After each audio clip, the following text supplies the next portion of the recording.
Hi,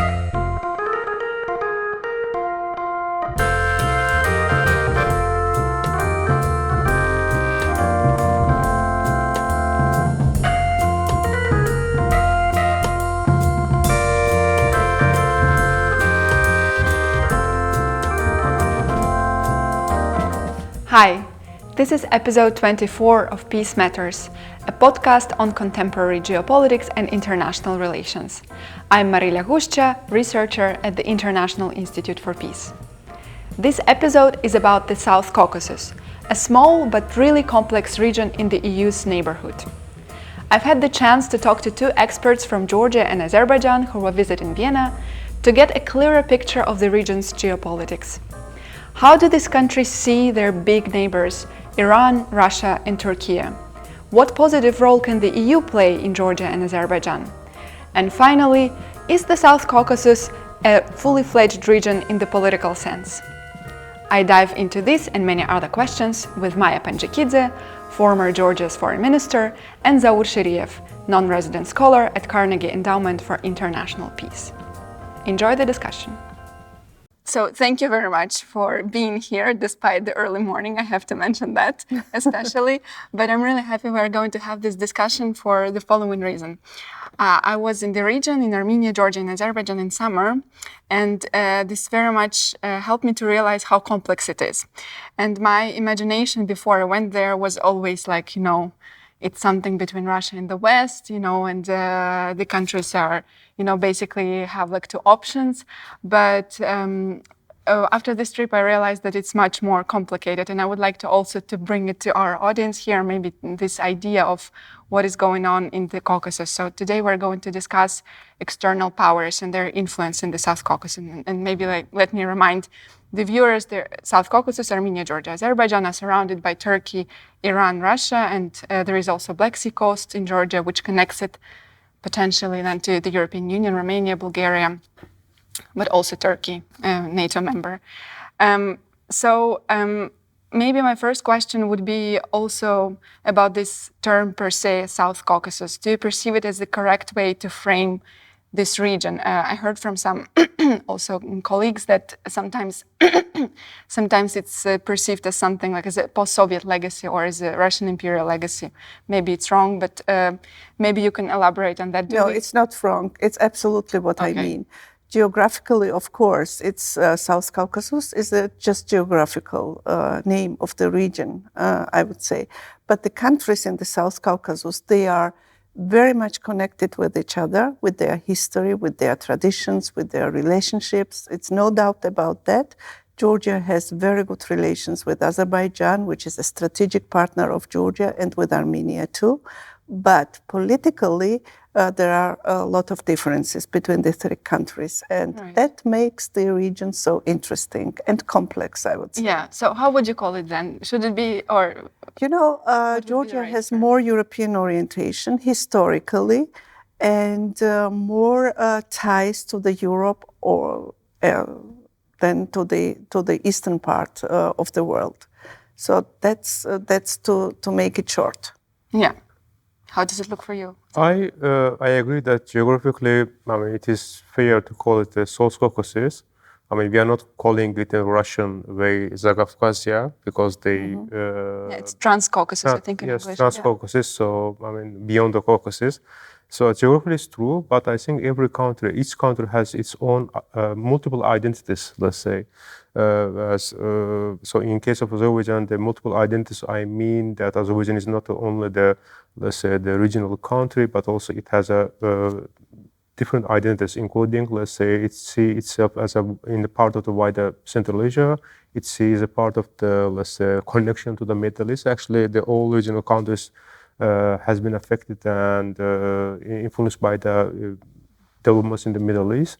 So because we are neighboring with Iran, but also there is seeing itself as a part of the broader, wider Europe. So that's why there is a multiple identity. But I think still the South Caucasus is a geographic identity. Unfortunately, we don't have yet geopolitical identity. or this identity hasn't been recognized by the international players. Yeah. I don't know if your viewers and listeners understand Russian, but there was лицо кавказской национальности, such a name for all people from the Caucasus, which is not correct, of course, because there are a lot of differences in our history, in our development, in our aspirations, in our wishes and plans, and so on. Yeah. So it doesn't mean that. Of course, geographically, once again, it's South Caucasus. It's a correct name for the region, but there are a lot of differences. Yeah. That's very important to know. So one could actually say that South Caucasus is somewhere at the crossroads of Middle East, Central Asia, Europe. Yes. And it depends on where it orients itself, or where the countries orient itself. There are a lot of possibilities for the orientation. Okay, so let me ask about one of the possibilities that is now maybe less popular, and that is Russia. Russia, after the Soviet Union collapsed, Russia still remained this dominant power. There was a war in Georgia in 2008. There was this and still is this security or insecurity or threat. But at the same time, with Russia's invasion of Ukraine, with its peacekeepers withdrawing from Azerbaijani territory in 2023, so much earlier than they were supposed to, Russia's role diminished. And there is lots of discussion about who is going to take its place, sort of. So when you are speaking about dominant power and Russia in our region, you should say negative dominant, because you can also say that the European Union is a dominant power in Georgia, for example, because Georgia signed the association agreement with the European Union 10 years ago. Georgia got the candidate status just 1 year ago. Now it's a different situation because we have elections in 2 weeks. That's another issue. But you can't say that the European Union is a negative dominant in our country. It's a positive dominant. So that's the difference between Russia and other powers in our region. Okay. So, but my question remains. So Russia retreated or diminished its role. Is there anyone who can take this place in a positive sense also, or in a negative sense? There is a certain room for possibilities. Remains a negative dominant in the region because 20% of Georgian territories are occupied by Russia. 2008, Russia invaded Georgia. Russia recognized the two parts of Georgia as independent states. Russia treats them as sovereign countries and is not fulfilling the ceasefire agreement from 2008. So I would not say that Russia is not dominant anymore in the region. How does it in look? Georgia, I would say. In Azerbaijan, I can't speak for Azerbaijan. There is somebody to speak better for Azerbaijan, Zaur. I think I see a little bit differently because I believe there has never been a truly a unipolar moment in Caucasus for Russia. So because when we call Russia as dominant power, negative way, let's say, but we only mean about the security architecture. So and Russia had a dominance only 2 years, I believe. It is because beforehand Russia has a control. There is a military base in Armenia. Russia has occupied Georgian territories. So in case of Azerbaijan, they deployed the so-called peacekeeping forces in 2020, and from 2020 until the invasion of Ukraine by Russia, it was a very short period of the new security architecture and the full dominance of Russia. So, but it was collapsed easily. So that's why even right now I don't call that Russia has a full dominance in security sphere in the Caucasus, and Russia equals the sentiment from the Thomas Eliot hollow man, which is a shape without form, shade without color, paralyzed force. So it would like to regain the power, more influence, but actually it lost the many influence tools in the Caucasus. So, but I agree that still, if Russia Russia still remains, let's say, the force in the region among the others. So that's why I don't think that there is a vacuum and someone should feel it. So I think that all three countries are actually doing building alliances, let's say, and diversifying their foreign policy and security sector. So that's why, I mean, let's not to look at it as a traditional way of that actually someone is leaving and as other actors should fulfill the vacuum. So it's better to say that there is just rearrangement of forces. We are small countries. We are in a very interesting region geopolitically too, because it's the crossroad between East and West, between North and South.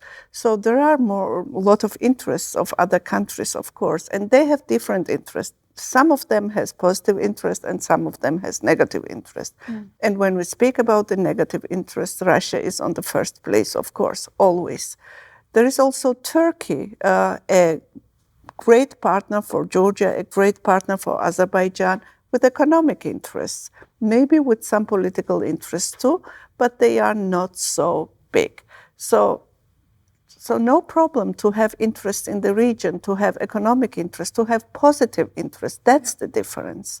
We are not against interest. We also have our interest in the region, and we have our interests in the neighboring countries, but the interests are always positive. That's the big difference. And that should be mentioned every time. Right. My next question would actually be about Turkey, and you already touched on that. Zaur, how do you see Turkey's interest in the region, especially in light of the very special relationship between Azerbaijan and Turkey? Is it trying to also have more influence apart from the economic one, or is it limited to what it is right now? Let me start saying that actually, very quite interestingly, Turkey discovered by West or seen as a power on after 2020 war. But however, Turkey was always been let's say, the key actor in the region, because what defines the Caucasus or this strategic partnership between Georgia, Azerbaijan, and Turkey is about this economic relations, energy exporting the Azerbaijani energy resources to the European market, and both Georgia and Turkey plays a role. So actually, Turkey also played a role in the 90s, supporting the Georgian aspiration to join with the NATO, modernization its army. And in case of Azerbaijan, it has a much more, let's say, institutionalized way of the role. And it has right now is much more, let's say, stronger ties we have with Turkey, because Turkey, Azerbaijan foreign policy, when people are talking that actually Azerbaijan has a balanced foreign policy, we tried to balance Russia with the help of the West. So, but actually it was very short-lived in the 90s. But then actually we tried to balance, Azerbaijan start balancing its relationship with Russia with its own resources and also with the help of the Turkey. So in the second half of 2000, actually we saw the Turkish growing influence as a partner and strategic, let's say, the partner of Azerbaijan. So in 2010, Azerbaijan signed a strategic partnership agreement, which actually has a clause very closer to the NATO's 5th article, that actually if there will be any attack to Azerbaijan or Turkey, and two countries will support each other. So that's defined a new, let's say, age of Azerbaijan-Turkey relationship. What is missing for Turkey in the region is its relation with Armenia. And if it develops, open the borders, and normalize its relations, Turkey will be the only regional actor who has a good relations or influence all three countries. When looked, let's say, Russia has a, let's say, occupied the Georgian territories. Russia has a fading its influence in the Armenia. Russia has a, let's say, very balancing relation with Azerbaijan, so no dominance. The same is Iran. Iran has a parliamentary relation with Azerbaijan. Iran has a good relation with Armenia, but has a very neutral relation with Georgia. So among the three regional countries, the Turkey has a much more chance to build a good relations and a much more, let's say, impactful actor, become an impactful actor in the region. Yeah, I absolutely agree. Turkey is a very important partner of Georgia, and especially in the 90s when there was a very hard time after the Soviet Union collapsed and Georgia became independent, Turkey was the only country through which we could have contacts to the West. And it's very important that it's a NATO country, and Georgia's aspiration to NATO is very much backed by Turkey. But Turkey is very important not only for pipelines, which are through our three countries and a main economic factor for Georgia during the decades, but also for trade, for example, in the 90s. It was very important because it was the way how people got some money, how people could survive in very difficult times in Georgia. So I will not speak about the Turkish influence, negative influence or something like that. Even, I was moderating a meeting just 2 weeks ago in Tbilisi in Goethe Institute, and there was one Armenian guy, a very good writer from Armenia, and he said, Turkey has a lot of programs in Armenia. They don't have diplomatic relationship, but they have a lot of contacts with Armenia. For example, Turkey is financing translation of Turkish literature into Armenian. Writers like Pamuk and others who are well known. So they are also trying to get in contact. They are trying to normalize the relationship with Turkey. And I totally agree with Zaur. Turkey can become a bigger player in our region than it is today. But we don't see it as a threat. We don't see it as a negative influence. We don't see it as a negative dominant. Right. So it made me think that I should differentiate between influence and presence when I'm talking about this. Maybe this would be a bit different connotation. Yeah. But one initiative that Turkey actually introduced some years ago was this 3+3 format, which for me, I found it very interesting. I think there is otherwise no kind of framework under which these regional players talk to each other. Yeah, so my question is, I mean, it didn't really work out as far as I understand. 3+3 is the format of Iran, Turkey, Russia, and the three South Caucasus countries. That's the problem, exactly, that there is Russia. And that's why Georgia also withdrew its participation. Yeah. But in my understanding, I think it's not the first time Turkey is offering the regional framework. So the first, it was done by the Süleyman Demirel in the 90s, the Turkish president, who offered then it was called the Caucasus Stability Pact, which actually included the 3+2, which three regional countries, Azerbaijan, Armenia, Georgia, Iran, Turkey, Russia, and plus the European Union and the United States. So, and then I think the second one was that after the Russian-Georgian war in 2008, the President Erdogan, at that time the Prime Minister Erdogan offered us again the Caucasus Stability format, but it never worked. So then right now we have, after 2020 war, this 3+3. But so far, after 4 years, we don't see any, we cannot call it a format. There is no need. Yeah. There is no need for this because we have a big problem with Russia. Maybe Armenia and Azerbaijan think in a different way that they don't have such a big problem with Russia as we have.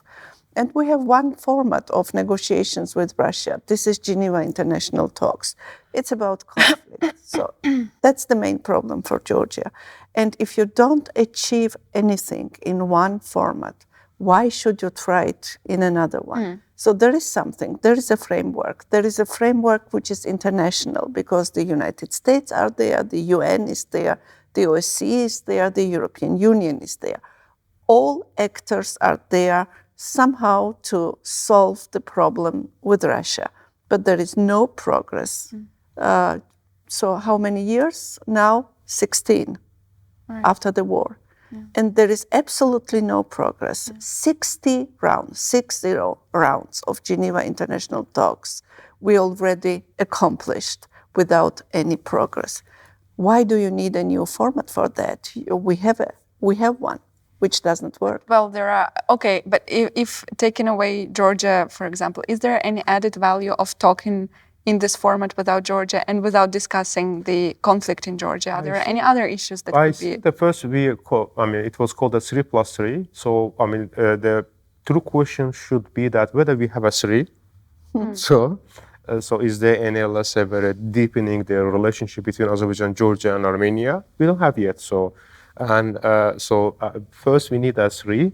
Right. And then I think the regional countries will decide how they would like to shape their relationship with other regional actors and also outside of the regional actors. So that's why, I will call that we need a moment for 3 first. So you mean that also peace between Armenia and Azerbaijan is also a precondition for any further formats and involving other actors? No, what we have right now, let's say, trilateral way of the cooperation between Azerbaijan, Georgia, and Turkey. It's defined and supported by the, let's say, energy, economy, and etc.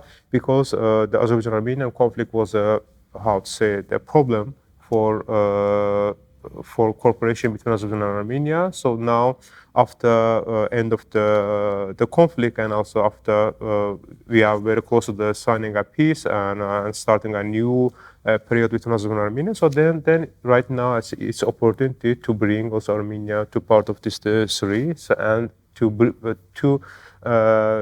work together, because I think there are many issues in the region actually needs a very cooperative way of looking and solving issues. So otherwise, I think it will be very hard to maintain regional the framework. So basically, we need a new regional framework 3. So then I think there will be 3+3 or 3+3+2. But so far this format hasn't been produced anything. So and there is I don't believe that there is any hope of this format will prevail. Yeah. The point is also that we don't need a mediator between us, because we understand each other's language, we understand each other's wishes, we understand each other's interests. So we can talk with each other without any mediator. We don't need such formats to maintain or to develop our relationship in the region. So I'm speaking for Georgia, of course, because maybe between Azerbaijan and Armenia are some tensions still, and they maybe need some international formats for that. But we don't. Could Georgia be mediator between Armenia and So Azerbaijan? we are doing this, but we have a lot of programs. Many people from Azerbaijan and Armenia are coming to Georgia to talk with each other. It's a neutral place for them, so with the common interests. So it's possible to have such meetings in Georgia. And Georgia offered several times to be a mediator. And it is also used by Azerbaijan and by Armenia to cooperate on the issues which are not so hot, let's say. So not very political issues, but for example, environmental projects or human rights projects or political dialogue of NGOs and the civil society. That's happening in Georgia. Not only today and yesterday, but for decades. So that's a very positive role of Georgia to make our region peaceful. Okay, so you can deal with your things on your own. This is the message. That's great. Of course, we know each other for centuries. But also, I would like to add that actually, so I don't think that Azerbaijan and Georgia need a mediator. So there's three things. One is a mediator, facilitator, and a good office. So, and I think the Georgia is a good place to be, let's say, to hold the meetings, even the high level, or and also, let's say, the track 2 is happening for many years. But I think we don't. The Azerbaijan and Armenia doesn't need any, let's say, mediator. So yeah. Let me ask you about Iran, because it's also an important country for the region, and it has its own tensions with Turkey, with Azerbaijan, but Iran, you mean? Yeah. How does it play out? What is its role? How is it seen? This is actually the country that I hear the least about when it comes to the South Caucasus.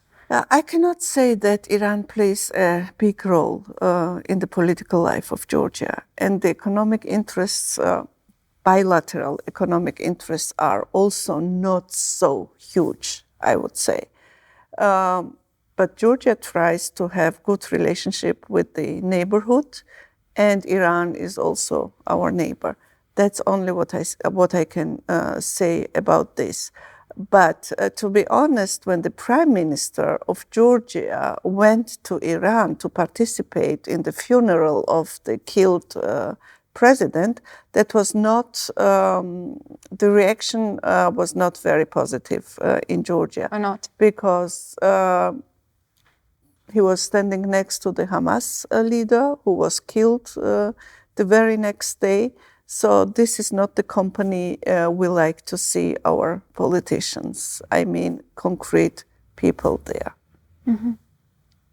Iran, as it's seen from Azerbaijan, what would you say? I think Iran is, after 2020 war, which for Iran also the Karabakh conflict and occupied lands was a tool for influence, because I think more than 130 kilometers of the Azerbaijani border was with Iran actually was under the control of the Armenian forces for 26 years, and this was one of the way of the Iran influence, or and also more dependence because of this the things. But otherwise, I think after 2020 war, how it is seen from Baku is that actually Iran wasn't prepared for this geopolitical change in the region, and also right now struggles, and that's one of the reasons that Iran face or reacts, aggressively sometimes the events happening in the region, because it actually has a less tool influence in the region than it used to be. And with the realization of the full normalization between Azerbaijan and Armenia, it's also felt might be it's losing more on the ground. So we saw that more, the public relations and the tension between Baku and the Iran, especially after the Azerbaijani embassy attacked by the armed man. And so in the last period of the 3-4 months, Azerbaijan is trying to normalize the relations, or to return back to the, let's say, much more stable relationship. So that's why Iran is among the three countries is a very, I will say, the particular case. It had more, let's say, influence, soft power we call it, with the region, with the religious way, but it has right now limited. And also Iran sees Azerbaijan different angles. One of them is about the security issue, is about because Azerbaijan growing relations with Israel is seen as a, let's say, not a security threat from an Iranian perspective. Right. As far as I understand, there is also some, so to say, positive agenda between Iran and Azerbaijan through this transportation route between the two countries, and it's also now growing in significance, not least because of, sanctions on Russia and this North-South Corridor that goes via Azerbaijan into Iran. Can it somehow, I don't know, make up for all the bad stuff, or for all the difficult stuff, or is it less important? It's hard to say, because I think one of the issue that connectivity between Azerbaijan and Armenia through Armenian territory, Iran opposed this route. So in order to elevate the Iranian concerns, Azerbaijan also to create an alternative for Azerbaijan also start working with Iran, let's say the corridor called the Aras Corridor. So in order to show the Iran that actually we see Iran part of the regional framework, and also the economic and let's say the transport routes. But in any way, and also the North-South Corridor is one of the ways to engage with Iran. But since Iran, let's say, felt pressure and also to isolate it from the outside world, it's very hard to maintain and to predict a very stable, let's say, Iran-Azerbaijan relations, because it's also influenced by the extra, let's say, external things that are happening. So one example I will conclude my remark is that actually when Azerbaijan had a very good, stable relationship in the last, let's say, 15 years with Iran, was the time when Iran has a nuclear deal signed in 2015, it also changed the Iranian perception, and so it hasn't see itself as an isolated power. So that's why we should also take into account this, let's say, external forces, external events that are actually shaping Iranian, way of seeing the region, also Azerbaijan and Turkey and others. All right. Let me maybe ask you also about, well, I want to move to China, and I want to do it through this connectivity topic, right? With sanctions on Russia, with the invasion of Ukraine, there is a lot of talk about South Caucasus becoming an alternative route of transporting goods from China to the European Union. Yeah. I know there is a lot of complications on this route, and a lot of the capacities that of this route are much smaller than the route via Russia. But can you maybe say, did this actually fact that this is now more of a topic, the Middle Corridor, did it increase Chinese interest in the region? Do you feel like China is now more present than before, or was it? Did anything change in connection to this? This is also something which has a historical background, because the Silk Road was something very special. For Georgia. Georgia was part of the Silk Road. This was the road from China to Europe. And the rehabilitation of the Silk Road was one of the major projects of Georgian government since the independence of Georgia. Shevardnadze was the first to speak about the rehabilitation of the Silk Road. Still the 90s, right? As a trade route from China to Europe. And I remember that in the 90s, we spoke about this. We offered to the European Union and to our partners in Europe our route for transportation from China, because it's a very, it's shorter, it's more effective. That was our arguments to promote Georgia as a transit country. Because Georgia as a transit country, transit is one of the major economic issues in Georgia, to be a transit country. Now, Chinese investments are quite high in Georgia. There is one project which is very important for us. This is Anaklia deep water port. And China is one of the main investors of this project. And there are divided opinions on that. On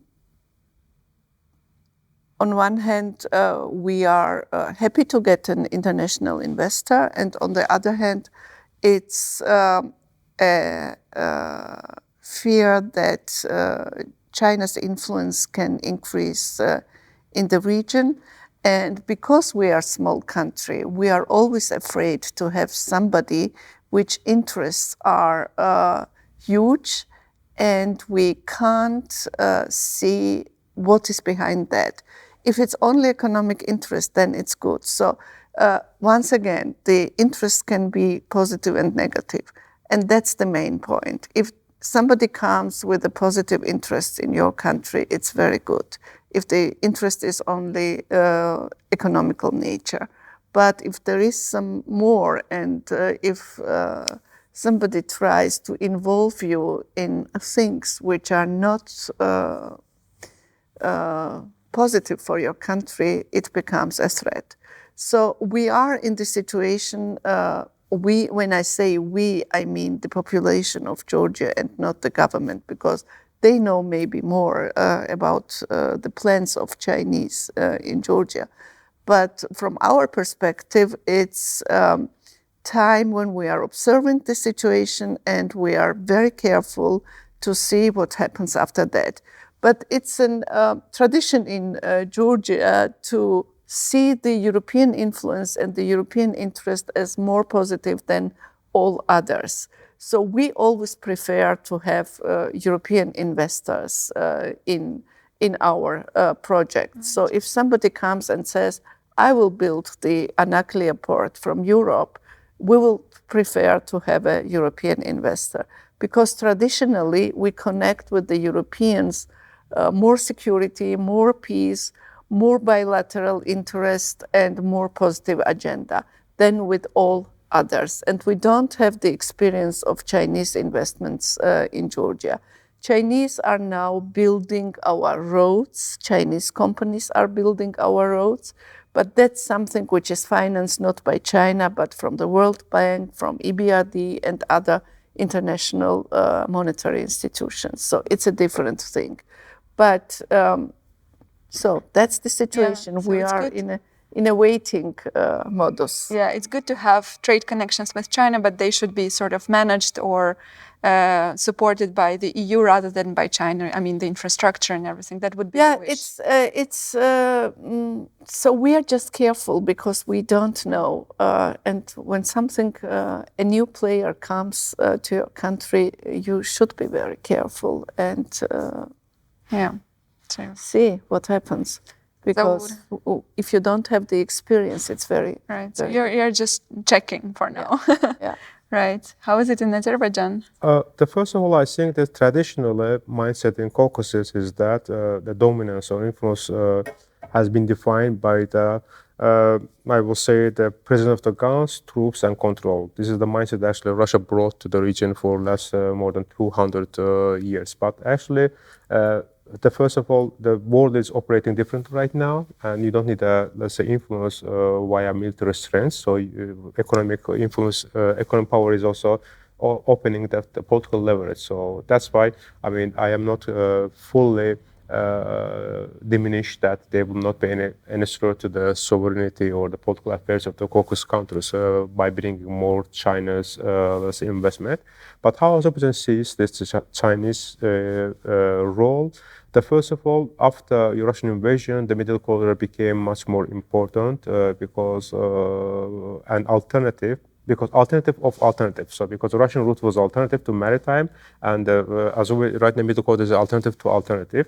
And so in order to have, let's say, successful and a long-term operation of the Middle Corridor and also becoming one of the important route, there is a need of Chinese investment.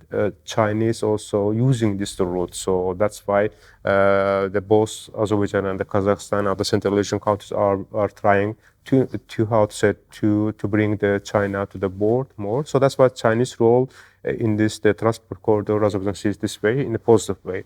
Whether we have a more Chinese investment or not, it's very limited. So it's unlikely.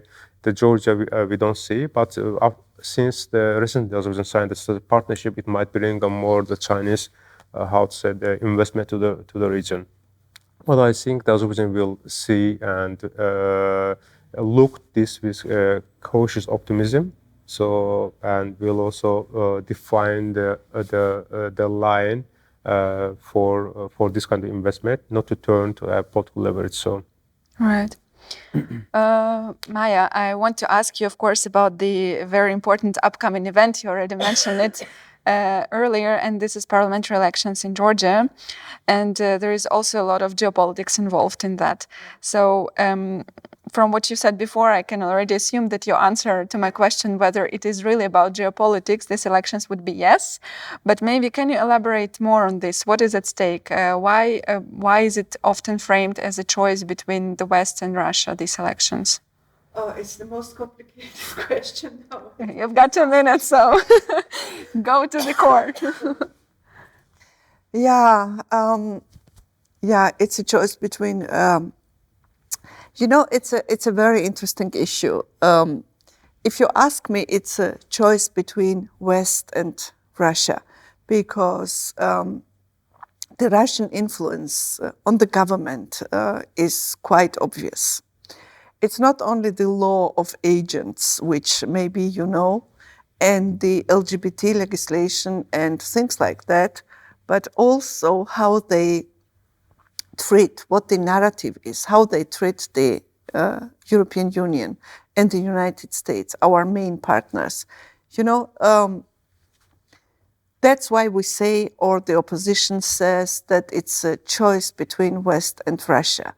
But at the same time, it's interesting that the Georgian Dream, the ruling party, is saying that we are now closer to Europe than ever Georgia has ever been, that we will become members of the European Union in 5-6 years, which is not true, because all European partners are saying that with this policy, with these laws, with this judicial system, with this situation of civil society, with the prohibition of the oppositional parties and so on, you will never become the members of the European Union. And it's on ice now, our negotiations for the membership of the European Union, but they deny all the narratives coming from the West and say that everything is okay, everything is fine. They almost have their the stars of the European Union on their Flags. Flags okay. and Election campaign. election campaign. But at the same time, they are doing everything to bring Georgia closer to Russia. So do you expect that if opposition wins, that this will dramatically change? That it Absolutely, will be? yeah. I'm very sure that if the opposition wins, it will be a complete different situation on the next day of elections. Yeah. But it's the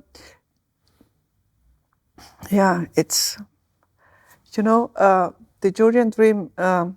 As I told you, there are the stars of European Union on their flags, and at the same time, they are saying that if we don't vote for the Georgian dream, the very next day the war will start in Georgia. So it's not logical what they are doing, but it's very interesting that many people trust them, and many people really believe that there is a global war party somewhere in the United States, in the European Union, and this global party is somehow ruling the world, and making the world go around.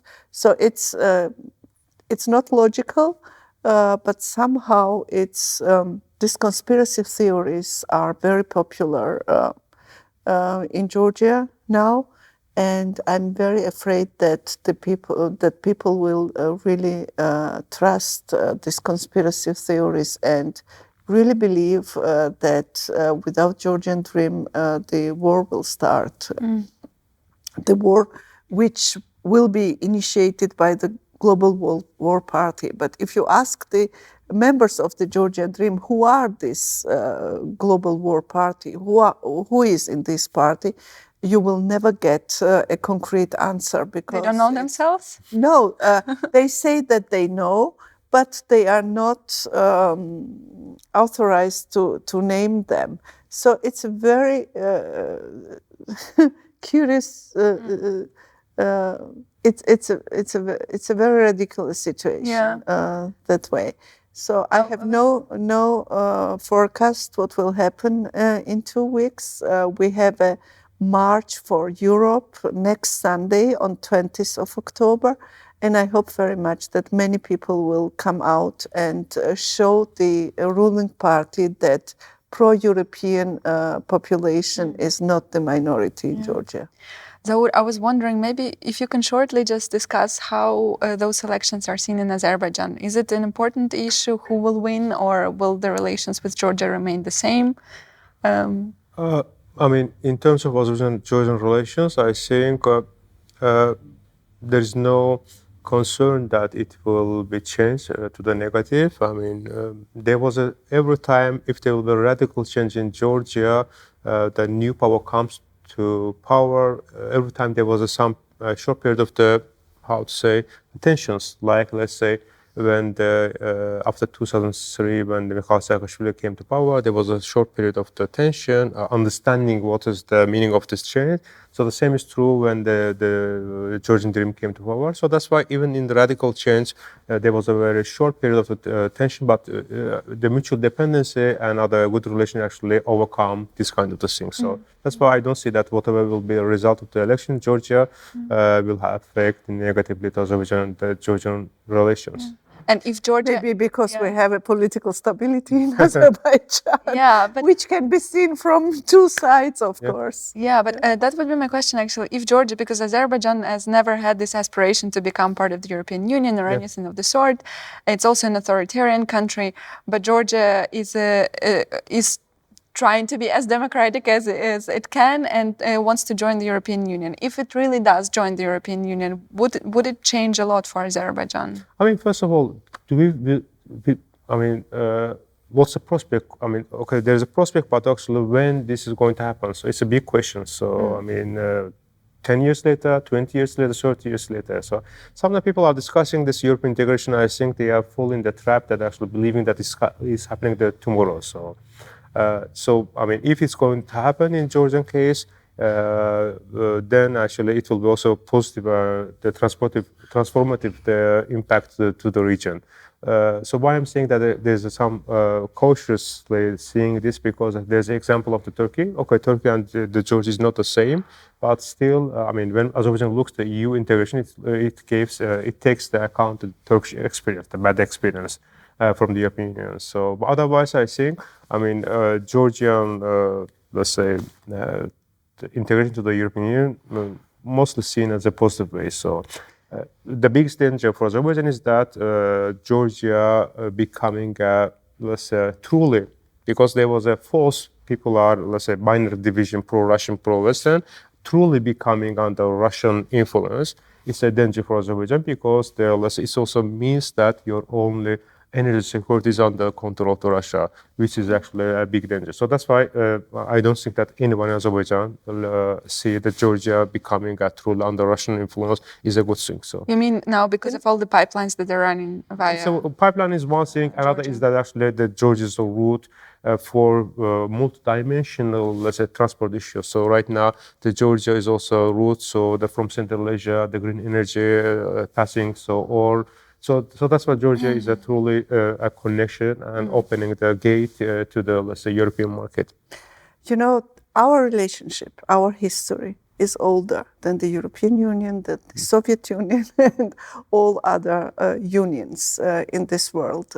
So Armenia is still CIS member or not? Yeah. And it doesn't matter. So it's no, because the CIS doesn't matter now. No, we don't care that Armenia is, for example, had good connections with Russia and strategic partnership with Russia, defense relations and defense cooperation with Russia. We had very good relationship with Armenia. So we don't care in which unions our neighbors are, because we have our bilateral relations with them and they are good. So if Georgia becomes member of the NATO or member of the European Union, it will not change our relationship with Azerbaijan. It will become better than it is today, because, for example, Turkey is NATO, and Azerbaijan has no aspiration to become NATO member, but they have very close relationship. And that's the other unions are the same. There is willingness to always frame it in a way that benefits but also let me paraphrase or summarize this. Actually, for Azerbaijan, geopolitics is Georgia, so that's such an importance. Okay, great. Well, let me conclude with just one question on the European Union per se, because we discussed all sorts of actors and all sorts of, relations in the region. We, of course, mentioned the EU, but not as directly as I would like to ask you right now. Mainly, what should it do? What is its role? How should it understand itself in the region? Maybe a couple of points. What is good? So we had a very interesting discussions yesterday. What is the EU doing in the region, in different regions? And the conclusion was, I guess, that EU has no strategic plan for the whole region. EU has a very intensive relationship with Georgia. EU has less intensive relationship with Armenia and Azerbaijan. We announced about EU aspiration many decades ago, 3 decades ago, from the very beginning of our independence. Armenia has different ambitions, and they changed it now. Azerbaijan has also different ambitions or absolutely no interest to become member of the European Union.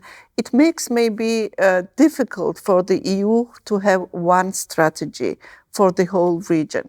But if you see us as a region, then EU needs a strategy for the whole region. If you don't see us as the region because of our different interests and different plans and wishes and perspectives, then you don't need a unified strategy for the whole region. But I guess because of geopolitical situation, because of transit function of the region, because of the crossroad location between all parts of the world, EU needs a strategic plan for the region, and But of course, the one title above everything is to have a peaceful region. And if there is peace, everything can be discussed later after we have peace in our region. Right. And with peace, I don't mean only that there is no war, because now there is no war in Caucasus, but it's not a peace. Positive peace, yeah. As we understand peace. As Willy Brandt said, peace is not everything, but without peace, everything is nothing. But the question is, what is peace and what is everything? So that's the question. Very fitting to the idea of this podcast, which is called Peace Matters. So. Yeah, peace matters. Yeah, absolutely. I think the excellent summary. So it's hard to say anything of the excellent points. So I mean, what I can add that.